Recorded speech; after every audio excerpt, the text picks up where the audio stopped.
Pierce on the floater. Well, perhaps continuing how he was successful down the stretch in the fourth quarter of Game 3 after struggling most of the series. Well, they're on the floor, and they wanted to drive into helps, into double teams. With that kind of philosophy, you're going to give up some free throws, but they're willing to trade that. He's in, and Pierce, he's still not right at the free throw line. Yes, he hit most of them in Game 3. Second chance opportunities. They got a miss out of Keith Van Horn, but the Celtics couldn't come up with the rebound. And an easy one that time for Paul Pierce. Aaron Williams. Van Horn inside, spinning. Blocked by Pierce. Van Horn again. 2 minutes remaining in the quarter. Just under 2 minutes remaining. Opening period of Game 4. The Nets have certainly responded. Pierce with his maybe best start. I forgot the lesson because they haven't brought it this afternoon. Same start as in Game 3. Pierce, though, with a different start than Game 3. They had 6 turnovers. Boston had none. And there's another one. 5. 8-point Nets lead. A little over 6.5 remaining in the second. Pierce inside and a foul. Looking for Paul Pierce coming around the screen. He's wide open. The help's too late getting there. Paul Pierce strong to the rim. Van Horn, his first foul. And I know you said he's too good a shooter, and he certainly is, and he's a good three-point shooter.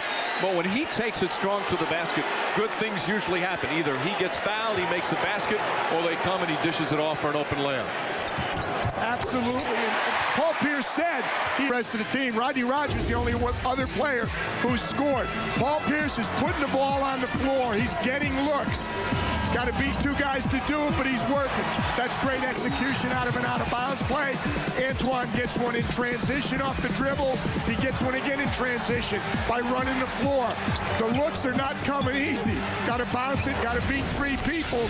Walker and Pierce are getting it done, as always. Percent for New Jersey, just 37% for the Celtics. They have not shot well in this series. 37 is exactly what they're shooting for the series. On cue, Pierce knocks it down. I'm not sure this is the exact matchup Byron Scott wants. Todd McCullough on Paul Pierce. There's a term for that. It's called a mismatch.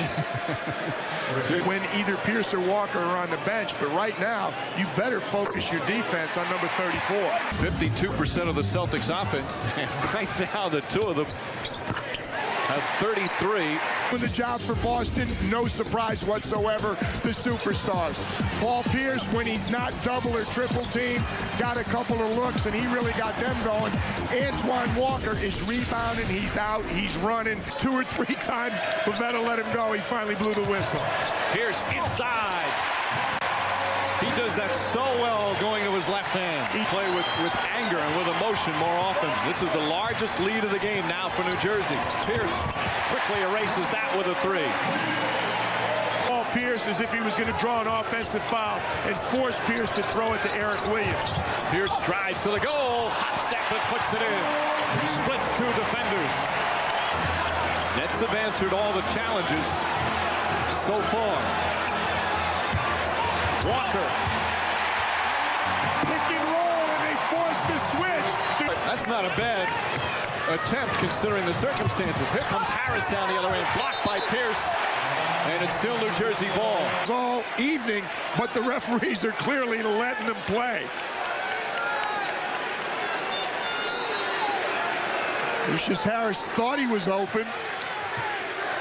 For the Eastern Conference Final, Celtics leading 2-1. Pierce with the steal, and no one ahead of him.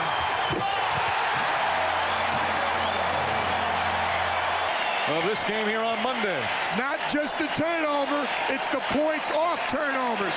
Paul Pierce comes up with the steal. When you cough it up in the backcourt, it costs you. 27 for Pierce, 8.5 remaining in the fourth. This series, Saturday, he was spectacular because he took the ball to the basket. The outside shot wasn't going, so he went to the rim. He either finished or got himself to the free throw line. He scored 8 of the last 10 points in the game. He outscored the New Jersey Nets himself 19-16, 6 for 7 in the fourth quarter when it mattered. The Nets are 6-2. That's what's at stake right now, the home court advantage. Rodney Rogers for 3. It's good. Free throws coming up for Boston. This is what the home court advantage is all about. Rodney Rogers knocks down the 3. That ignites the Fleet Center crowd. They're back in the game. Kidd, stolen by Pierce. Quarter, he only has 2 points thus far in the fourth. The Nets have double-teamed Paul Pierce. As he hit 2, they're back at Arco Arena.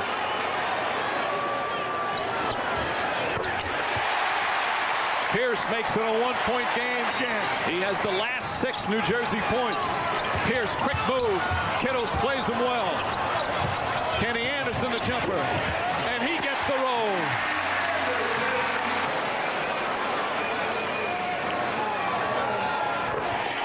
Even if he hits both, then clutch free throws.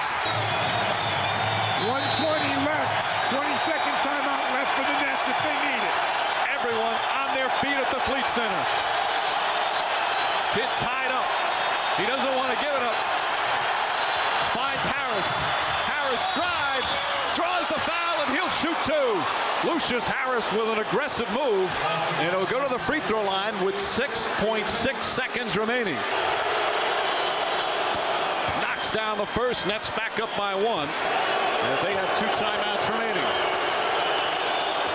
Clutch free throws from Lucius Harris. Down 2, trying to take a 3-1 lead in this best of 7 Eastern Conference final.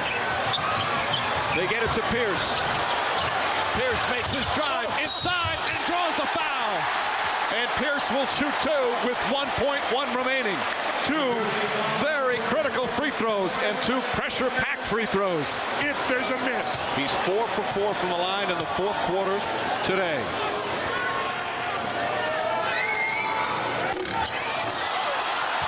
And now he really has to miss. Van Horn nearly a violation, knocks it loose. Walker, they get off the shot, no good. And the New Jersey Nets have evened the series. Tony Battie came up with the rebound, but he couldn't get it to fall inside. A very impressive bounce-back win for the New Jersey Nets. They come back from the worst fourth quarter collapse in NBA playoff history and get a huge road win to tie this Eastern Conference final at 2 games apiece. Pierce did a good job on the miss, PJ. Did a very good job. They tried to box out, but Tony Battie gets in there. He shoots a flat, hard shot off the rim. Antoine Walker got a hand on it. Tony Battie got 2 hands on it and got a great look clearly before the red light came on, but it wouldn't go. But, of course, the key there is the first missed free throw. And as we said earlier in the fourth quarter, the game could come down to the free throws. Both teams got on the penalty early. And Paul Pierce, who has struggled from the free throw line at times, misses a crucial one there. The first one, obviously, that one there is the second, and that's the one he missed intentionally. The masked man, Lucius Harris, makes his 2 free throws. Paul Pierce unable to knock down 2 for the Boston Celtics. Just a terrific win for the New Jersey Nets.